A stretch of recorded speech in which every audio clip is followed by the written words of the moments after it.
Shalom saudara-saudara yang dikasihi Tuhan, jumpa lagi dalam Spiritual Journal bagian ketiga, masih dalam edisi Hari Ibu Internasional.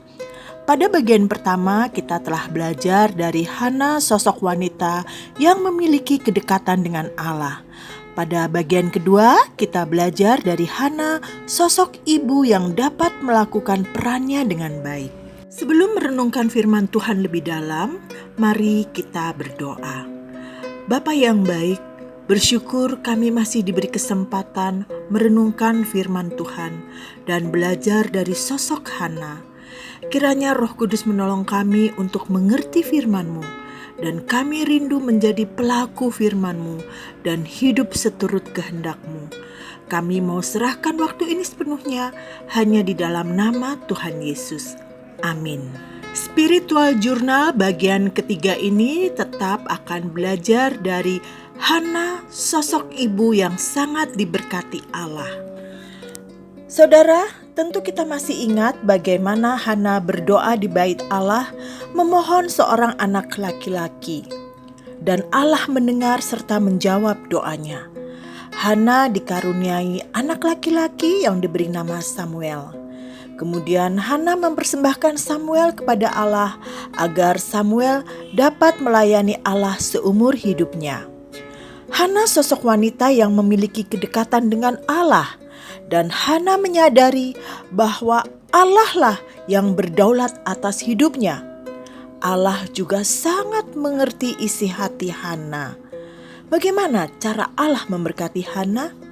Mari kita membaca dari 1 Samuel pasal 2 ayat yang ke-11. Lalu pulanglah Elkana ke Rama, tetapi anak itu menjadi pelayan Tuhan di bawah pengawasan Imam Eli. Setelah memberikan korban persembahan pada Allah, Elkana beserta Hana kembali ke Rama. Sedangkan Samuel kecil tetap tinggal di bait Allah di bawah pengawasan Imam Eli.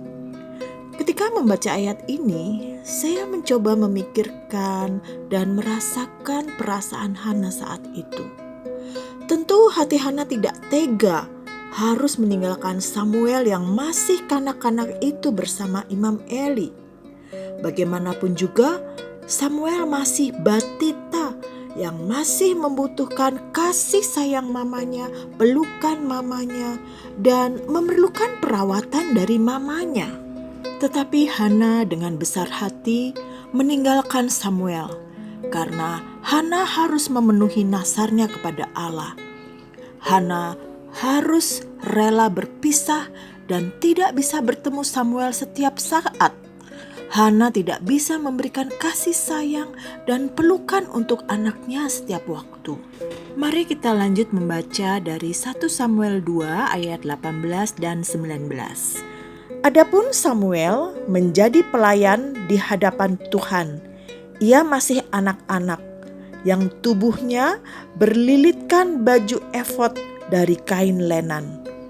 Setiap tahun ibunya membuatkan dia jubah kecil dan membawa jubah itu kepadanya apabila ia bersama-sama suaminya pergi mempersembahkan korban sembelihan tahunan.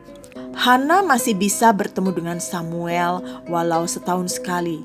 Namun Hana tidak bisa mendidik, merawat, dan mencurahkan kasih sayangnya kepada Samuel dengan maksimal karena Samuel berada dalam pengawasan Imam Eli. Setiap tahun Hana selalu membuatkan jubah kecil untuk Samuel. Jubah itu dibawa saat ia dan Elkana datang ke Silo setiap tahun untuk mempersembahkan korban pada Allah. Saya membayangkan pasti Hana sangat menikmati waktu yang digunakan untuk membuat jubah Samuel. Pasti dia membuat baju dengan sukacita, membuat yang terbaik untuk Samuel yang sudah menjadi pelayan Allah sejak usia dini.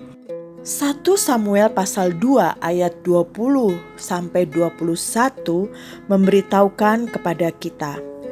Lalu Eli memberkati Elkana dan istrinya, katanya, Tuhan kiranya memberikan keturunan kepadamu dari perempuan ini, pengganti yang telah diserahkannya kepada Tuhan.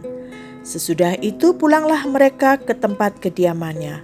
Dan Tuhan mengindahkan Hana sehingga dia mengandung dan melahirkan 3 anak laki-laki dan 2 anak perempuan lagi. Sementara itu makin besarlah Samuel yang muda itu di hadapan Tuhan. Imam Eli merupakan saksi bagaimana Allah berkarya pada diri Hana. Imam Eli tahu betul bagaimana Hana berdoa memohon seorang anak. Imam Eli juga saksi bagaimana Hana menyerahkan Samuel, anak satu-satunya, menjadi pelayan Allah di usia yang relatif sangat muda.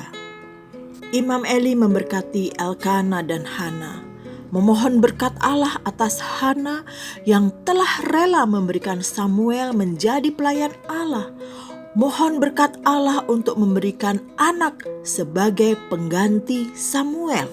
Allah yang dulu pernah menutup kandungan Hana telah memberikan Samuel pada Hana, dan ketika Hana menyerahkan Samuel untuk melayani Allah, Allah memberkati Hana dengan mengaruniakan 3 anak laki-laki dan 2 anak perempuan lagi kepada Hana. Spiritual Journal kali ini bertepatan dengan peringatan Mother's Day, dan kita sudah belajar dari Hana, sosok wanita yang dekat dengan Allah. Hana, sosok ibu yang dapat melakukan perannya dengan baik. Hana, sosok ibu yang sangat diberkati Allah. Saya percaya Samuel akan berpikir positif ketika ia mengetahui bahwa sejak kecil dia sudah terpisah dari ibunya. Samuel pasti berterima kasih kepada ibunya karena sudah menyerahkan dirinya untuk melayani Allah sejak usia dini. Samuel pasti bangga pada ibunya yang sangat mengasihinya dengan caranya sendiri, sehingga Samuel dapat dipakai menjadi alat Tuhan seumur hidupnya.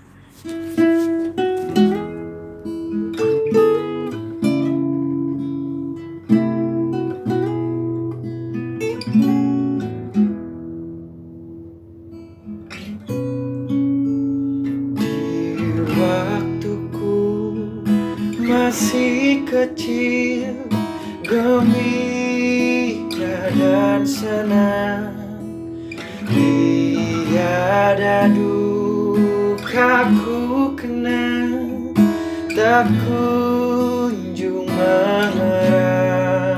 Di sore hari nan sepi, ibuku bertemu, sujud berdoaku dengan ada namaku disebut. Di doa ibuku namaku disebut.